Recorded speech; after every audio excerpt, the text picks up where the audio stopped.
కేటీఆర్ గారికి మేము చాలా స్పష్టంగా 2-3 విషయాలు చెప్పదలుచుకున్నాం. మీ చెల్లె లిక్కర్ దందాల జైలుకు పోయింది. మీ నాయన ఫోన్ ట్యాపింగ్ దందాల రేపో మాపో పోతాడు. ఆయనత ఇంకో 3-4 డ్రగ్స్ దందాలో లేకపోతే భూ కబ్జా దందాలో అయ్యి బయటకు వస్తే నువ్వు పోతావు. కాళేశ్వరం బయటకు వస్తే మీ బావ పోతాడు. ఇది గ్యారెంటీ.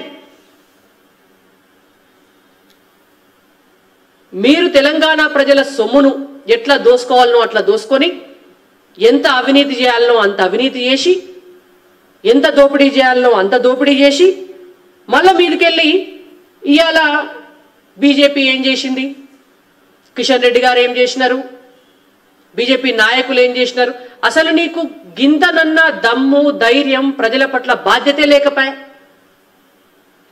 ఒక్క కిషన్ రెడ్డి గారే కాదు, ఆ రోజు మా ఇతర ఎంపీలు బండి సంజయ్ గారు కరోనా కిట్టేసుకొని కరీంనగర్ దవాఖానకు బాయ్.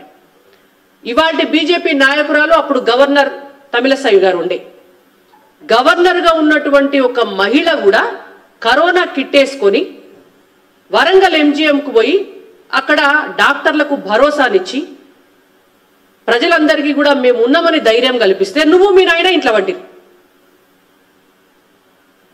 మళ్ళీ ఇలా బీజేపీ గురించి ఆయన మాట్లాడుతుండు. కాబట్టి కేటీఆర్ గారికి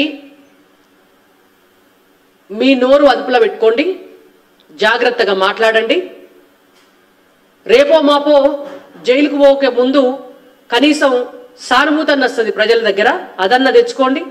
మీ ఫోన్ ట్యాపింగ్ వ్యవహారాలల్లా సినిమా సెలబ్రిటీలను మీరు వేధించిన అంశాలు ఇంకా ఇంకా మీరు చేసినటువంటి కథలన్నీ కూడా బయటకు వస్తాయి. అవన్నీ బయటకు వచ్చినాక వరుస పెట్టి మీ చెల్లె తిహార్ జైలుకు పోతే మీరు చెర్లపల్లి జైలుకు పోవాల్సి వస్తుంది.